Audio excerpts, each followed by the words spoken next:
Bismillahirrahmanirrahim. Assalamualaikum warahmatullahi wabarakatuh. Waalaikumsalam. Selamat sore, salam berbudaya. Selamat datang di podcast Purnati. Kali ini adalah seri spesial Panggung Maestro. Sedikit kisi-kisi buat penonton. Panggung Maestro adalah inisiasi atau program yang diinisiasi oleh Yayasan Bali Purnati yang bekerja sama dengan Direktorat Film, Musik, dan Seni, Direktorat Jenderal Pengembangan, Pemanfaatan, dan Pembinaan Kebudayaan, Kementerian Kebudayaan Republik Indonesia. Oke, nah kali ini saya sudah bersama narasumber kita, Ibu Daisy Primayanti. Betul, selamat sore Mas Indra. Selamat sore Ibu. Sore. Terima kasih atas waktunya Ibu sebelumnya. Terima kasih atas undangannya. Sudah mau bersedia untuk ditanya-tanyai tentang bagaimana sih Panggung Maestro itu sebenarnya dari sudut pandang yang lain nih. Siap. Ya. Jadi saya perkenalan sedikit ya Ibu. Saya Indra adalah tim kerja dari Panggung Maestro. Alhamdulillah saya sudah terlibat sejak Panggung Maestro yang pertama kali dan hingga saat ini yang ke-9 saya masih tetap terlibat dan aktif untuk terus terlibat di proses panjang ini. Jadi teman-teman, Ibu Daisy ini adalah penonton setia dari Panggung Maestro. Nah, Ibu Daisy udah menonton Panggung Maestro sejak episode pertama. Betul. Nah, itu dia. Nah, sebelum kita berbicara lebih jauh, aku mau minta Ibu untuk memperkenalkan diri, kemudian memberikan informasi mengenai background Ibu sendiri. Siap. Silakan, Bu. Terima kasih Mas Indra. Nama saya Daisy Primayanti. Saya saat ini saya bergerak di bidang komunikasi, persisnya saya adalah konsultan komunikasi publik, strategi komunikasi dan public relations. Itu yang hari-hari saya lakukan. Tetapi ketika saya punya waktu agak leluasa, sebetulnya saya banyak menghabiskan waktu saya tuh untuk berlatih nari. Berlatih nari dan khususnya nari Jawa klasik. Itu agak terlambat ya mulainya ya. Tidak ada kata terlambat untuk belajar. Oh, berarti Ibu Daisy juga sebagai orang yang aktif berlatih tari klasik Jawa. Iya, betul. Betul. Kalau boleh tahu Bu, tari-tari apa aja yang dari Ibu Daisy pelajarin dan ya kalau tari klasik Jawa itu saya kebetulan belajar tari klasik Jawa Kasunanan Surakarta. Karena kan kalau menari Jawa ada yang Jawa Tengah, Jawa Tengah aja terbagi-bagi 4 gerak tari, lagam tari. Nah, saya dari Surakartanya. Alhamdulillah saya di usia yang udah nggak muda lagi, saya tuh ya lumayan berhasil bisa belajar tari-tarian dari yang dasar, rantoyo, gambyong, golek manis, rimpi, bedoyo, dan sering juga mengikuti acara-acara sendera tari, menari di pertunjukan wayang orang, misalkan seperti itu. Wah, bisa dibilang kalau saya merasa ini aja sih, seneng lah, hobi lah. Ya berarti bisa dibilang kalau begitu Ibu Daisy juga adalah praktisi tari ya, maksudnya praktisi yang ya benar praktisi dong Bu ya. Atau iya sih, praktisi mungkin enggak ya, mungkin lebih ke agak-agak penggiat kali, penggiat karena penggiat. Karena kalau praktisi itu pastinya harus udah punya mungkin udah punya sanggar gitu ya. Kalau saya enggak, tapi saya penggiat dan saya antusias banget sih sama seni tari. Siap. Nah, itu tadi latar belakang kurang lebihnya dari Ibu Daisy. Sekarang kita pelan-pelan masuk ke pertanyaan-pertanyaan yang akan kita ulas nih untuk Panggung Maestro. Jadi pertanyaan pertama nih Bu. Aduh, tegang. Jangan gitu. Iya. Kalau Mas Indra tegang, saya mau lebih tegang. Siap. Untuk pertanyaan pertama nih Bu, tentang Panggung Maestro. Jadi apa yang membuat Ibu Daisy itu selalu punya waktu untuk hadir di tiap pergelaran Panggung Maestro? Jadi saya pertama kali kenal Panggung Maestro itu saya tentu nggak mencari informasinya, dan saya sebetulnya nggak terpapar sama iklan-iklan promo panggung maestro itu sendiri. Tapi saya itu diajak oleh teman awalnya gitu, diajak oleh teman ya karena dia tahu saya pasti akan menyukai ya sebagai penggiat tari tadi ya. Lalu saya tuh diajak nonton sama teman saya, dan waktu itu tuh yang pertama tuh kan kalau nggak salah ada pertunjukan maestro khusus tari Gending Sriwijaya sama yang dari Cirebon gitu ya. Tari topeng ya betul gitu. Nah saya itu di situ tuh langsung jatuh cinta loh Mas Indra. Saya tuh langsung jatuh cinta. Saya tuh merasa panggung maestro ini menggugah hati saya gitu, menggugah hati saya karena kan saya tuh mulai belajar menari itu tidak di usia muda. Jadi saya menggugah tuh saya tuh termotivasi karena kalau maestro-maestro yang usianya udah sepuh-sepuh aja masih naik di atas panggung dan menari dengan sungguh-sungguh gitu ya, maka nggak ada alasan bagi yang lebih muda sebetulnya untuk untuk bergiat gitu seperti beliau-beliau itu. Itu. Nah dari situ saya kemudian kan jadi mengikuti ininya kan, mengikuti journey-nya. Jadi setiap ada pagelaran saya pasti nonton. Dari 9 pagelaran itu memang ada 1 kalau salah yang saya tidak nonton, itu karena saya tidak ada di Jakarta. Dan cuma itu dong. Yang lainnya saya pasti nonton. Pokoknya sepanjang Ibu Desi masih ada di Jakarta, ada panggung maestro, nonton. Pasti saya nonton, bener. Saya pasti minta-minta, nggak jadi tiket apa aja saya beli deh. Gitu. Udah bisa tiket, yaudah yang mana aja deh saya beli deh. Walaupun saya harus duduk di atas, nggak apa-apa deh. Yang penting ikut nonton ya panggung maestro. Saya harus nonton. Siap. Wah, berarti dari awal Ibu Desi sudah mengikuti panggung maestro ini betul. Hanya kecolongan 1 episode itu aja. Iya, dan itu bukan karena nggak mau, tapi memang karena lagi dinas luar kota, iya. Siap. Nah, dari sekian banyak pengalaman menonton panggung maestro, Bu, ada nggak satu momen di panggung maestro yang sampai saat ini tuh masih teringat di memori Ibu Desi sebagai penonton? Iya, yang pertama sih Mas Indra, mungkin ya karena itu icebreaker ya untuk panggung maestro sendiri ya. Saya tuh saya tahu tarian yang disajikan seperti kayak Gending Sriwijaya itu saya paham, saya tahu, saya pernah melihat tarian itu gitu ya, karena itu kan juga tarian Nusantara yang suka dipertunjukkan gitu ya. Tapi pada hari itu tuh rasanya berbeda sih Mas Indra. Rasanya tuh mungkin terasa sangat powerful karena ditarikan oleh maestro-maestro yang pertama kali menarikan tari itu. Pertama kali menarikan tari itu, dan menarikannya itu waktu itu adalah untuk disajikan kepada Presiden pertama Bung Karno. Saya merasa oh my god, saya kayak bertemu maksudnya bertemu selebriti atau more than just celebrity gitu, karena dia adalah sebetulnya pelaku sejarah juga sebetulnya yang ada di situ menarikan tarian kepada audiens yang udah nggak ada sekarang. Berarti secara langsung historical memory Ibu recall gitu melihat tarian ini nggak cuma di gedung kesenian itu, tapi ngelihat sejarah panjang ke belakang itu Bu. Iya. Gitu. Dan itu kan juga menjadi kayak semacam jadi warisan budaya itu. Dan waktu itu juga Ibu Delima Tatung kalau nggak salah itu sudah berusia kurang lebih sekitar 93 tahun. Iya betul. Itu juga dan beliau masih menari walaupun memang tidak bisa berdiri. Tapi beliau tuh masih menari. Yang membuat saya terharu sebetulnya adalah bahwa gerakan yang ditarikan, gerakan tangannya itu tidak berbeda dengan penari-penari muda yang mendampingi beliau menari di atas panggung. Jadi saya terharu sih, terus terang aja. Jadi saya merasa itu momen yang sulit untuk dilupakan sih. Tapi kalau boleh dan memotivasi saya untuk terus menonton panggung maestro. Dari situlah akhirnya percikan-percikan ini muncul. Iya betul. Oke, siap. Saya juga di panggung maestro pertama itulah pertama kali saya menonton tari, kemudian terharu dan menangis segukan di belakang panggung. Melihat Mimi Tumus dan semua maestro yang hadir pada saat itu.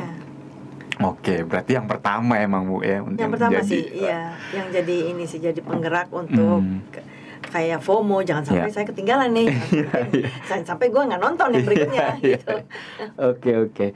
Nah, selanjutnya mungkin Bu, aku mau minta bagaimana pandangan Ibu sebagai orang yang juga belajar tari, kemudian mempraktekkan apa yang Ibu pelajari di dalam dunia tari itu, melihat kualitas dan karakter para penari di panggung maestro.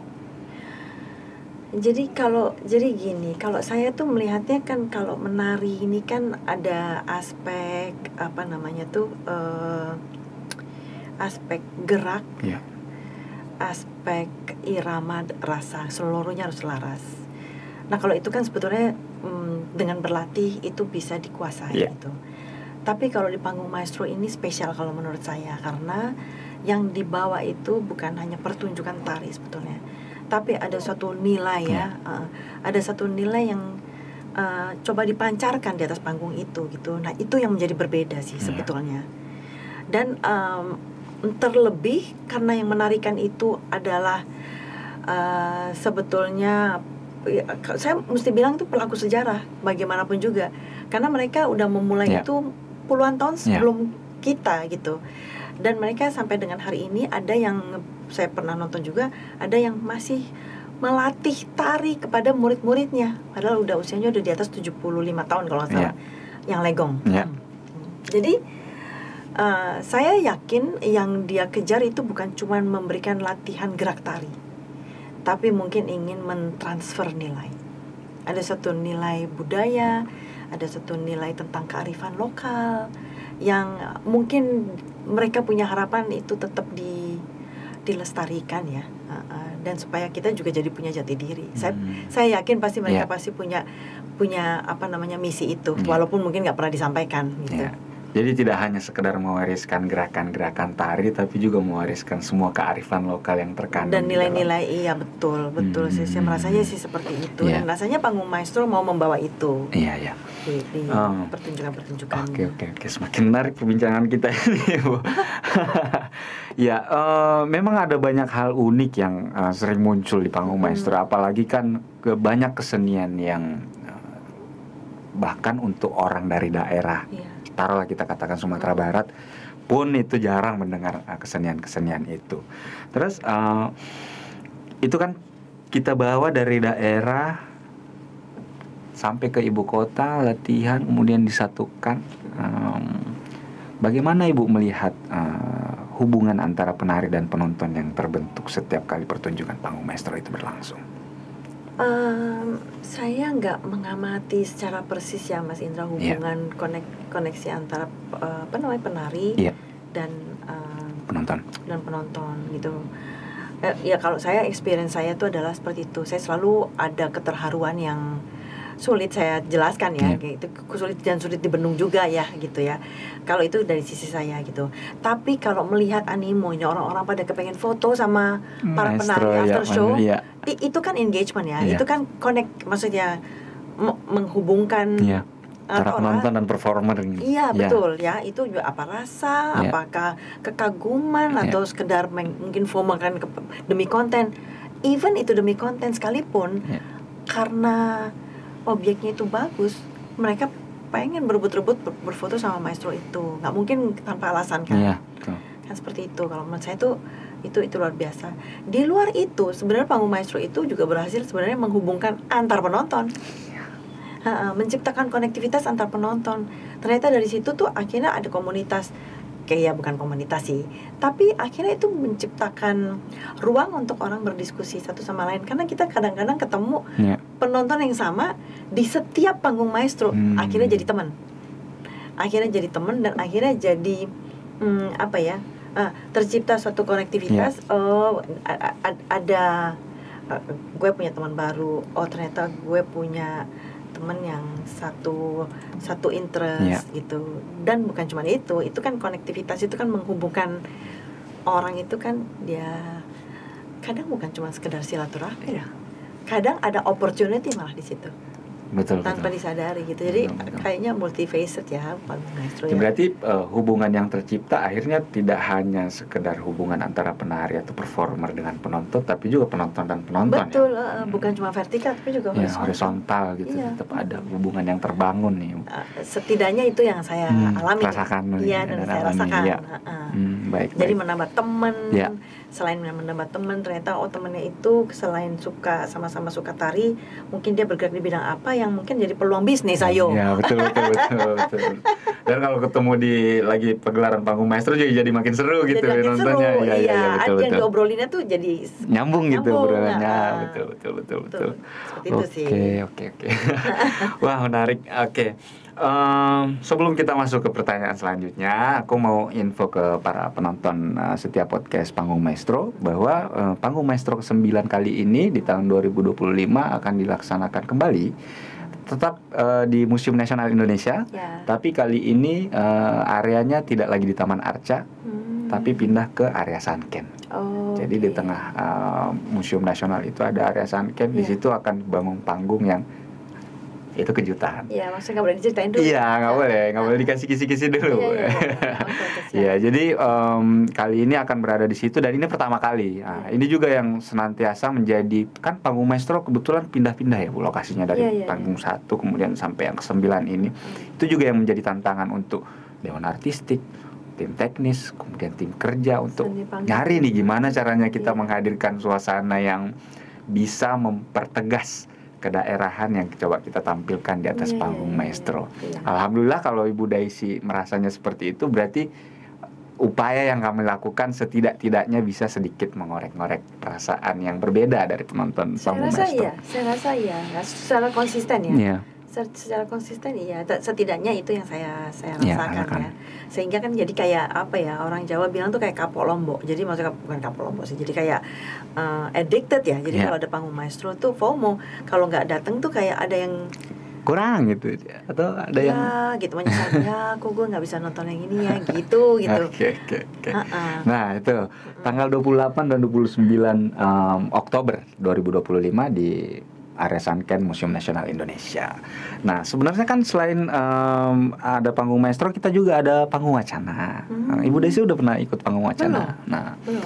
Panggung wacana ini kebetulan emang juga program yang digagas sejak awal panggung maestro hadir. Jadi tujuannya adalah, menurut Pak Endo salah satu dewan artistik itu, ketika kita menyaksikan pertunjukan yang ada di panggung maestro, itu ada beberapa hal yang tidak dapat terartikulasikan.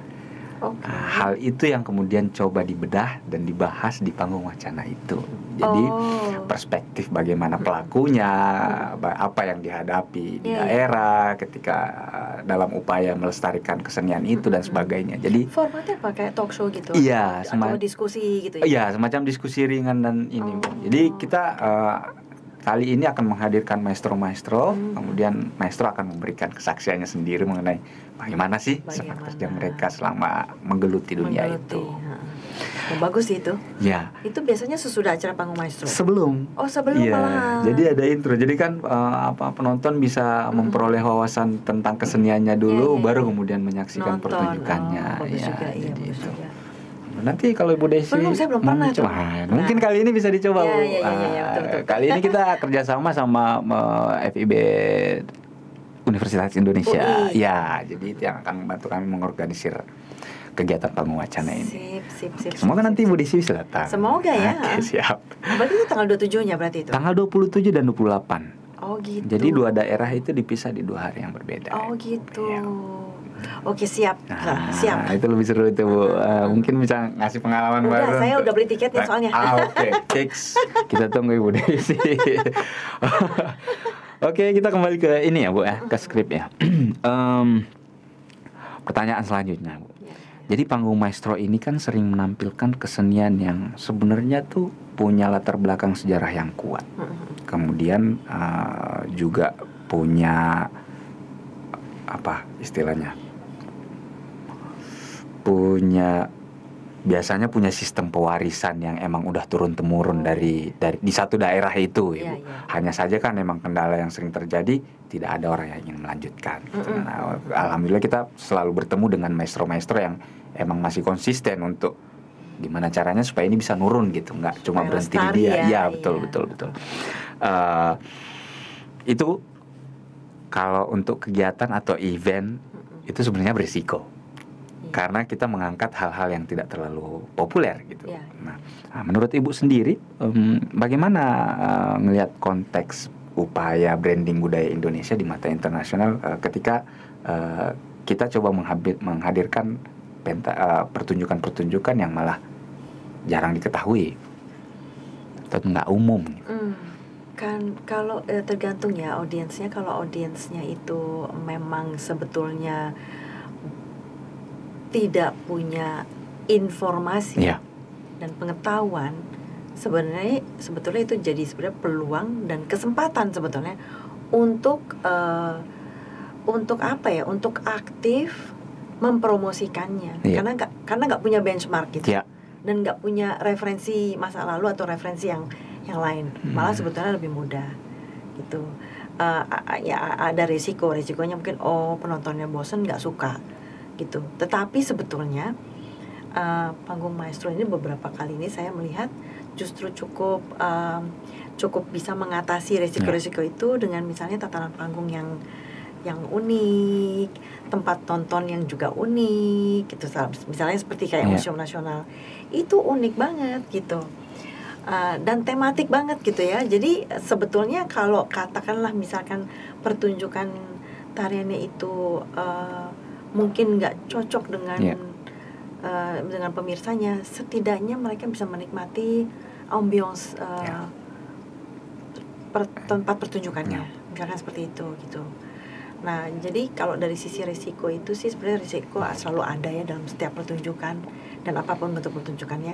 Tapi saya melihat panggung maestro ini mampu memitigasi itu ya dengan kemasan yang bagus, yang unik, yang kemasannya sendiri aja is a show in itself tanpa harus menonton pertunjukannya gitu kan ya. Nah, seperti itu gitu. Nah, saya sih pesan saya tuh justru jangan karena tarian-tarian itu nggak populer. Kalau misalnya gini, kalau tarian pendek, tarian legong dan sebagainya kan sangat populer gitu ya. Jadi itu agak mudah menjualnya.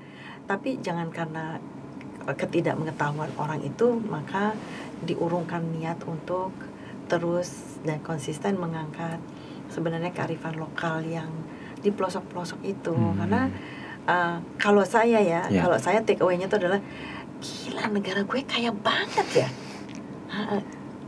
Gila kaya banget ya. Nah, kan itu kalau dibuat saya sih menumbuhkan sense of pride ya, bangga. Gila ya, banyak banget ya. Dan kalau dilihat tuh ya yang diangkat-angkat itu, kita lihat dari kostumnya aja deh ya. Kostum-kostumnya itu kostum-kostum yang corak warnanya itu vibrant, emas, bling-bling dan sebagainya. Itu kalau saya menerjemahkannya itu adalah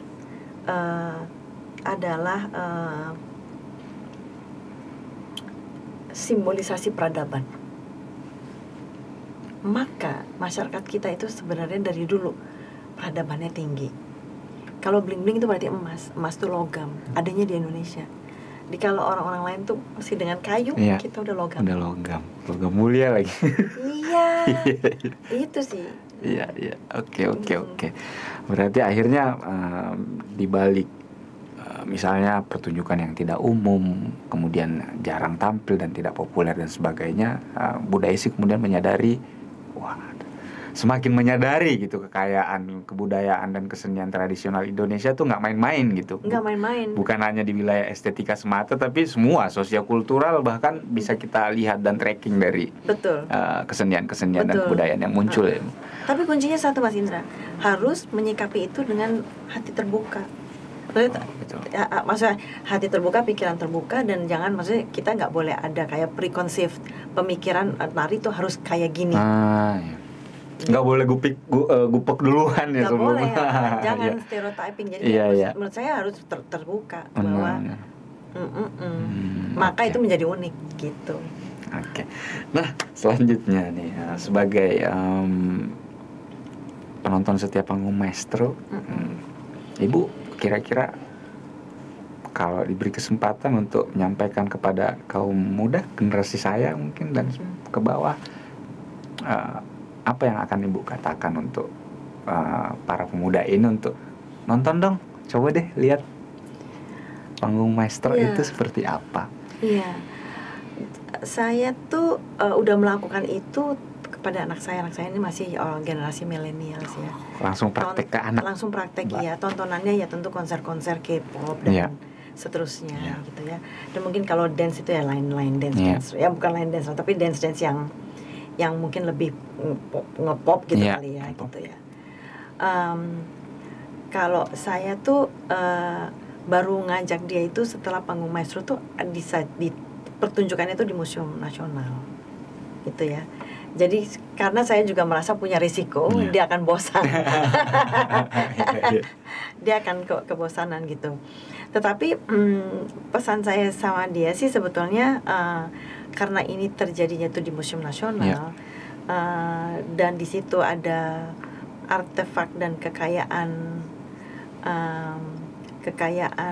dan aset kita, kenapa nggak yuk coba nonton bareng-bareng gitu ya? Maksudnya ya mesti kita beliin sih tiketnya sih, mesti kita beliin sih tiketnya. Dan apa namanya, pesan saya sih kepada dia tuh adalah kalaupun kita sekarang itu hidup di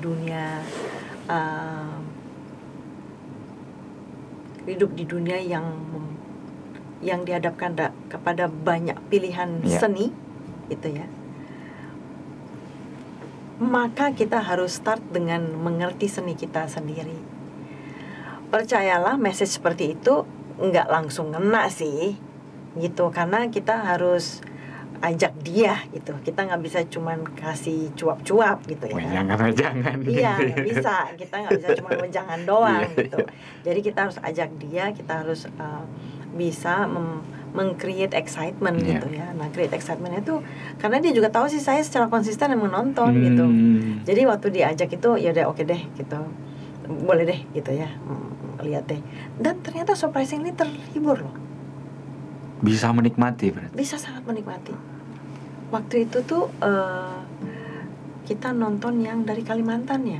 Iya, Kalimantan Selatan atau Kalimantan Timur yang kemarin ya, Bu? Yang kemarin. Oh, yang kemarin itu dari yang Kalimantan. Bulan Juli ya kalau salah ya? Iya. Juli.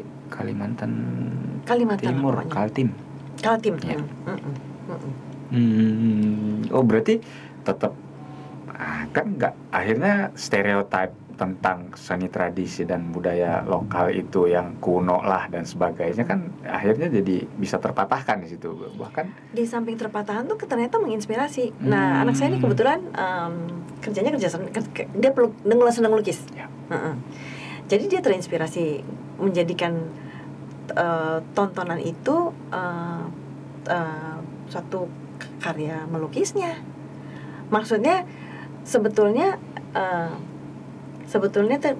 buat kebetulan anak saya ya latar belakang sekolah seni ya, jadi agak mungkin lebih mudah ya. Agak mungkin lebih mudah dengan ngajak mungkin orang-orang yang yang tidak dekat ya berhubungan dengan seni.